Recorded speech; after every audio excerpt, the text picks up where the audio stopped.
Hi, Fred Lam here, and I'm the CEO of iPro, and this is what makes me click.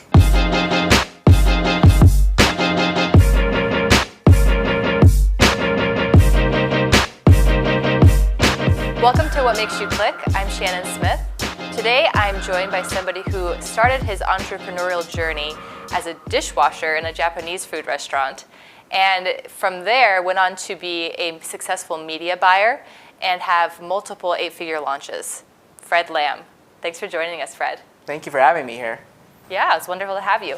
So tell us a little bit about your start, about going back into you told me you were a dishwasher. What happened there? How'd you get out of dishwashing? How did I get out of dishwashing? Well, in all honesty, ClickBank actually started my journey as an internet entrepreneur. When I was washing dishes, nowhere to go, don't know what to do, working up the ranks at a restaurant potentially, that's the way. But started to actually got introduced to a friend who started to be on ClickBank selling ebooks. And I was like, that's interesting. Like, he's making good money at that time. And I was like, I wanted to learn.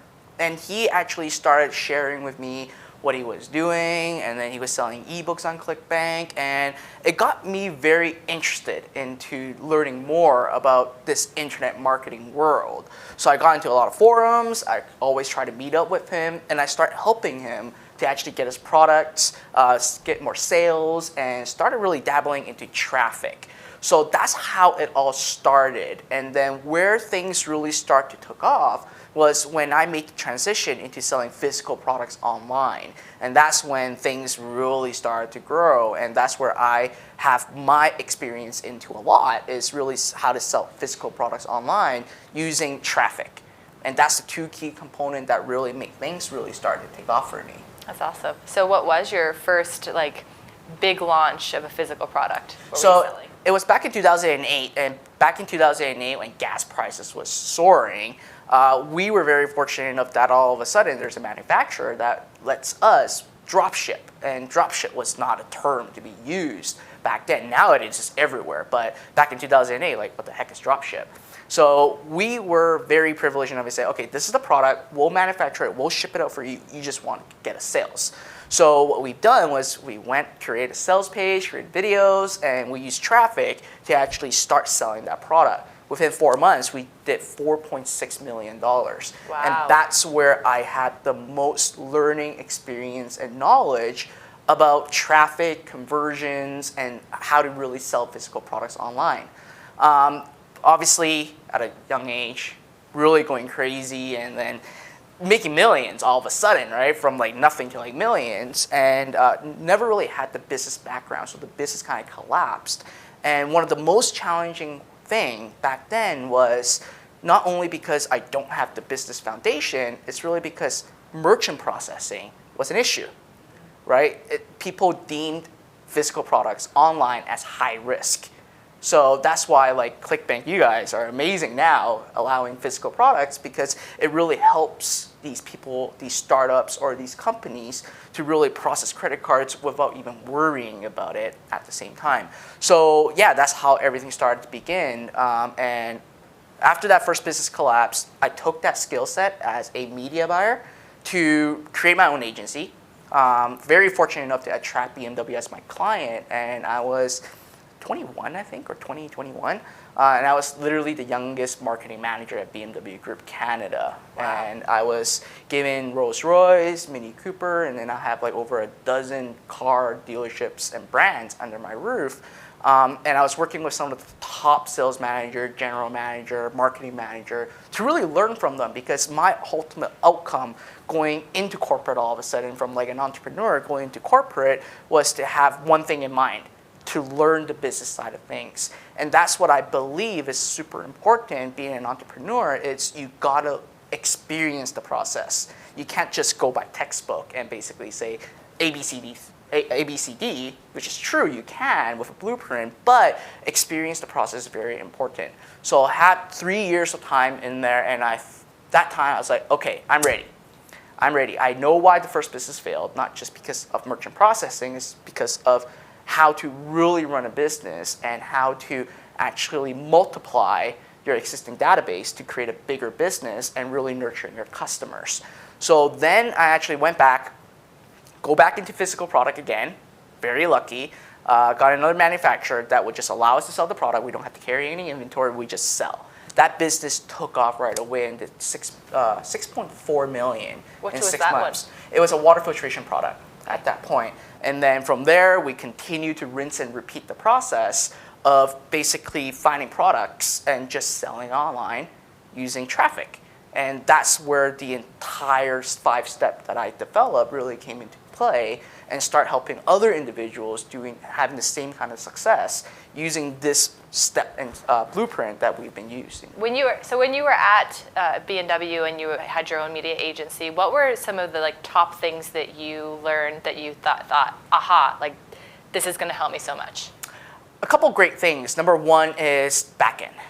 Super, super important. A lot of people, or a lot of businesses nowadays, they focus on just first interaction and first transaction, and they don't do anything in the back. No customer journey, no customer relationship, because ultimately there are just so many noise in the market right now, and if you only focus on the first transaction, you're not going to build a sustainable business. And if you don't have things in place to maximize the revenue for every single customer in your business, you're basically leaving a lot of money on the table. So one big example that I have, for example, when you buy a car, and this is what I really learned, and that's where in the step 4 of my system, I call it the profit multiplier, is how you can multiply your profit with the existing customers without more ads.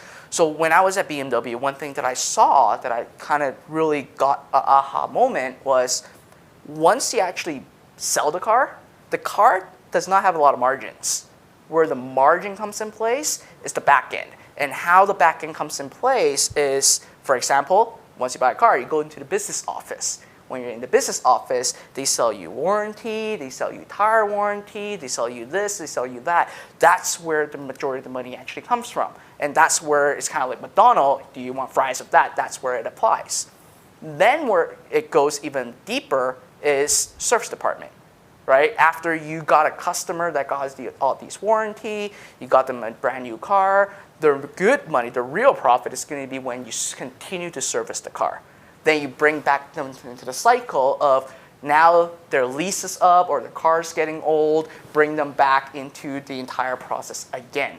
So that's when I saw, it's like, okay, basically if a business just depends on first transaction, you're not really going to have a long-term sustainable business. But if you have a bigger customer database, you build an ecosystem of having them spend more without spending more on ads, and nurturing them to continue to diversify to sell other things, which, for example, for a physical product, you can actually sell affiliate products on ClickBank. You can actually sell other physical products within your existing customer database. That's where all your real profit and margin actually comes in place. So that was a big aha moment for me, and I can see why some business just boom and take off. And some businesses are having the great product, but they just are still, or they actually go downhill throughout the years because they don't properly have that system and process in place.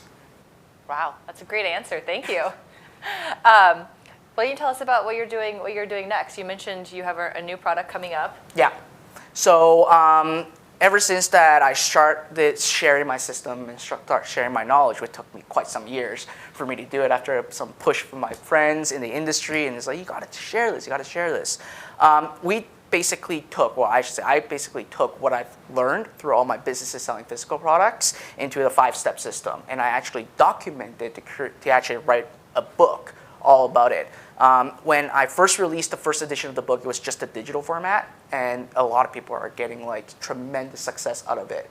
Ever since that I started teaching about my 5-step, our students went from absolute 0 to now collectively generate now it's almost $31 million in student results. Wow. So this time around, I was like, okay, I looked at all my students' results, some of them that made it, some of them that don't made it. What are the trends? What are the things that I can really add into the book to make it even better? So that's why the second edition is coming out now with me working with my students, knowing what is working, knowing what is helping them, what is not helping them, and we basically doubled the content of the book, called Starting from Zero, and we're actually going to be releasing the audio version of this book for $1.99 plus the digital copy, and we are going to officially publish this book on Amazon for roughly $20. So during this time frame, during the launch of the 10-day, we're just going to do it for $1.99 and give the audiobook away for people that wanted to build a business, that wanted to generate or see themselves generating income online. We give them tools, we give them the strategies, the blueprints, the how-to, and most importantly, the psychology behind the person going through the process on finding hidden opportunities within your business. Excellent. Sounds exciting. I heard a dirty rumor that there are also some affiliate prizes involved. Yeah, we are basically doing some pretty crazy affiliate prizes for $1.99 offer. We are basically giving over $100,000 in prizes, giving cars, and we actually have 2 contests in place. One is a leaderboard, typical, but the other one is to control your destiny, because I just want to empower, regardless of how big you are in the industry, regardless of how big your email list size is. I appreciate every single person that promotes or supports anything that I do. So we actually have a prize pool regardless of, it depends on how many sales you do. You may get a Rolex, you may get a car. So it's basically a rewarding system. Prizes. Yeah, so it's a rewarding system to actually have in place so that we're not just looking for large affiliates. Like, we want this to be a global movement. We want to empower any size of affiliates to actually get this out and be rewarded at the same time. So. I love it. Yeah. That's excellent. So what do you do when you're looking for your next launch or your next physical product to sell? Like, what are you looking for? So what we really look for, it's a lot of people say, oh, you gotta look for trending products, you gotta look at that, you look at that. What we really look for is we just go and market and let data tell us if that product's gonna sell or not. Because we live now in the best time in history to actually run advertising. You get real-time results. You get real-time data to tell you if the market is interested or not. If the market is interested, great, time to scale. If it's not interested, drop it and move on. Because now there's so many vendors and manufacturers that knows about drop shipping that they want more sales. They'll be like, we'll worry about the inventory, just get me more sales. And from there, you can actually take competitive advantage of it, because now all you got to do is just put the product into your store, put the product on your website, and start selling it. But you basically let data tell you if it's going to sell or not. And that's a missing component that a lot of people don't see, is you don't have to perfect your website. You don't have to perfect your store. Get out in the market first. Let customers tell you if they're interested in the product or not, and you get real-time data results. Like, $20 a day, you can actually get data on knowing if people are interested based on obviously the click-through rate, the cost per click, and the conversions. You will know if people are interested or not. So when we look for products, yes, finding trending products is important, knowing what the market wants is important, but knowing and understanding the data to tell you if it is going to stick or not is the most important thing. So we never make assumptions. And for anyone as an entrepreneur, don't make assumptions. Like, let the data tell you what is happening and optimize your business based on the data points, right? Price is a very big thing, which I see a lot of people, regardless of what space, is people never split test price. But in reality, when you go through the funnel, and thanks to technology, we can see where people are dropping off, where people are actually not taking action. So let's say for a physical product, if people are clicking on your ad, but they go to your page, they don't add to cart, they don't initiate checkout, there's something wrong with the price. I don't think it's going to be the product problem, because they already expressed interest through the ad, then it's all about the price. Yeah. If you start split testing the price and see that, oh, I can decrease it by a couple of dollars, it makes a significant difference in your business. So knowing those is the most important thing. Like, never assume, just go and market, let the data tell you, doesn't work, move on. You don't have anything attached, there's no risk for you. You didn't buy a lot of inventory to shit on the shelves, right? So once you do find a winner, do you buy inventory and stop drop shipping, or do you continue that Two route? ways to do it, right? One way is you can continue, well, what we encourage people to do is sign an exclusive right? So that no other people can actually drop ship the product. If that is not an option, and you are producing at least 100 to 200 sales a day, that gives you a safety net, right? If you basically, in the last 30 days, you can sell 100 units, that means that you are going to have safety net to invest in now creating your own brand, creating everything out of that, and slowly diversify your business. And that's where I call it the 4 phases of e-commerce. I didn't really go in depth about it inside the book, only because it's like way out there. But in the same process, you're literally using dropshipping to start. Once you've done so, the second step is to basically start building your very own brand and get into the market and start diversifying into other marketplaces, because diversification is very important. So before diversification, we could build sales funnels. So what else can you sell on top of it to maximize your AOV? The third is diversification. Like for example, what we do is we get our physical products, we know it works, we have our own inventory, then we actually diversify into having it on ClickBank, right? Because you guys now it's a physical product. We diversify on the ClickBank to actually attract affiliates. We then diversify to Amazon and all these other places now because we have inventory. Then the last phase, which is like you can either sell out the business or simply you can then, since that you have your own product, you can start negotiating with like retailers to carry your own stock and everything. So, but again, it depends on what you want to accomplish at that point, because each person really runs a business very differently. Do you want to have a laptop lifestyle where you just want to make $10,000, $20,000 a month, travel around the world, no employees, no nothing? Or do you want to actually build a legacy business on really creating a bigger brand? So at that point, the option is up to that person. Choose your own adventure, right? Yep. Okay, that's awesome. Going back to your media buying experience, in 2008, what kind of media were you buying? In 2008, there wasn't Facebook. We are so blessed right now. Everyone that's listening, we're so blessed with Facebook advertising. But back in 2008, there's no such thing as Facebook advertising. We focus a lot on what we call direct placements. So it's kind of like buying an ad on newspaper. We're just buying on websites. So we call it direct placements. And also what we were utilizing a lot was affiliates, mailers, and also we actually have Google ads running at the same time too. So those were like the primary key focus. Now obviously things transition. There's just so many other opportunities out there. There's social media. There's all this other stuff. So where do you see traffic today and tomorrow heading? I would say that traffic, it's going to get easier. It's going to get more competitive, but it's going to get easier because all these technologies out there right now with pixels, with automations in place, I see that eventually advertising will be in AI. If you have a high converting offer, if you have a high converting message, let the advertising platform do its job. That's where Facebook's heading, and that's where definitely Google's heading too. Because if they are able to provide results, and the one reason why Facebook all of a sudden just went crazy and everyone going to Facebook ad is because Facebook wants their advertisers to get results. In order for their advertisers to get results, they have to build in algorithms and they have to build in infrastructures in place to connect audiences that will most likely to buy with the advertisers' products. And that's why Facebook advertising is so much easier now because of all those data. But where I eventually see it is if you have a converting offer, message, product, and you have enough data, then you simply let AI do the work and let them figure out where you should be advertising and where you're going to get the highest ROI, and you solely just focus on maximizing what we call the average order value, getting more upsells in place, and handling customers. So I think in the next coming years, you'll see more of like advertising artificial intelligence in place. That's what I believe. Awesome. You've mentioned average order value, you've mentioned lifetime value.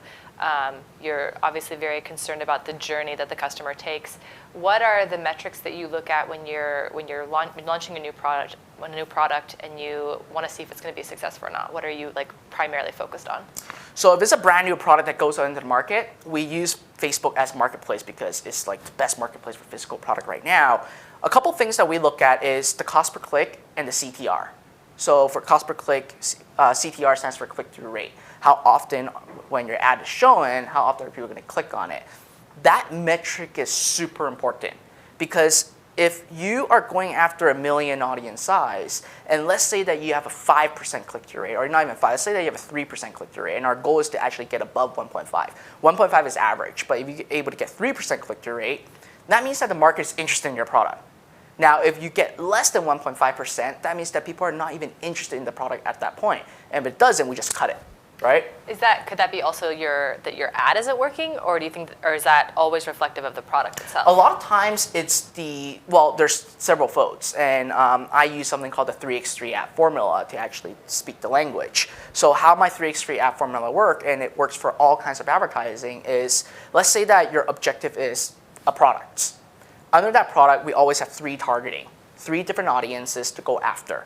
And under 3 of the targeting, we have 3 ads that have a different message. So we're basically going into market with all the creative, all the targeting that we believe is going to work, and one single product. And spend a couple, like $5, $20 a day, doesn't really matter because we want the initial metric to come in place.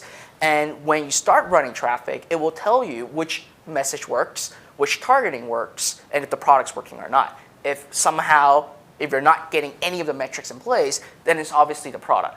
Because when it comes to running a business and running ads, there's only 3 factors: products, targeting, and ads. Kind of like you say, what's the message to go in market, who you're marketing to, and what your product is.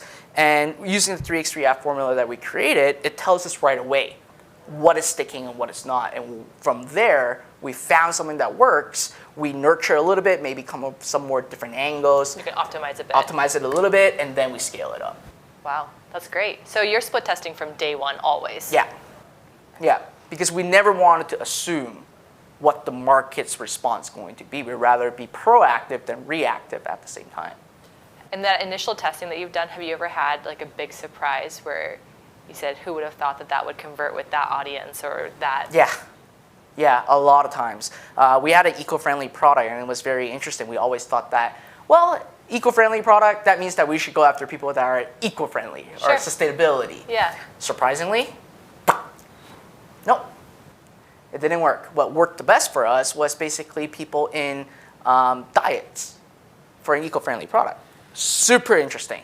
But again, because if we were to make all the assumptions and focus all our energy on it's an eco-friendly product, just go after eco-friendly, sustainability is going to work, but it doesn't mean that it doesn't. It's just that the targeting is not really matching to it. Through a lot of data, we found a lot of interesting points and a lot of interesting stuff at the same time. Why do you think that is? What do you think the psychology behind that is? I think it's because based on people that are really into diet, they really cook a lot. They may be because they are really into ways to have a better lifestyle, and that's what our product does, have a better lifestyle and saving the environment at the same time, and that clicked. Literally. Yep. That That's clicked. awesome. Yeah. Very good. So what was your first physical product launch on ClickBank? So the first physical product launch at ClickBank was actually when you guys first allowed physical products on, and it was the eco-friendly products that we had. Is this the towels? Yeah. The green nano towels? Yeah. So the entire journey with ClickBank is actually pretty interesting. 2006 is around the time that I basically got into ClickBank, playing with ebooks and everything. They kind of left because they're of the physical product space. And then afterwards, it wasn't really until that I got into more of courses and software that I started to actually get back onto ClickBank. And it was, I forgot, it was like 3 years ago, I think, that I started to come back to ClickBank. And one of the main reasons why I came back to ClickBank was because you guys have like track records of infrastructures in place, of things that we don't have to worry about, like processing affiliates, payments, finding affiliates, a lot of things that if we were to do it ourselves, it's just going to require more time, require more investment. That's why we're like, it's great to actually come back on ClickBank. And then you guys said, we got to set physical product. I was like, yay, okay, I'm coming back. So through the journey, I mean, you guys made a lot of changes, a lot of amazing process change that made me want to basically do more business with ClickBank and give more of my business to ClickBank at the same time. So you mentioned the affiliate network, the affiliate payouts, the merchant processing. What other benefits do you really like about ClickBank? So and all other things is you guys obviously have all the infrastructure for compliancy and everything. I know that a lot of people are very scared about ClickBank not approving all these other stuff, but in reality, if you take a step back and look at it, ClickBank is protecting everyone's business. Yeah. It is maybe a longer process, But if you constantly have a product that's disapproved, then you may want to revisit about your business, to be really honest, right? It may be that your business is basically not going to be sustainable if the claims. So I think working with the compliance team is very important. It's kind of like having free legal advice. It really That's is. what I think it is. It is. Right? Because I mean, it's not. It's definitely, we're not lawyers, but. which is true, right? They're not lawyers, but you guys have the infrastructure in place for like, good God, what, almost 20 years? 21 years, Yeah.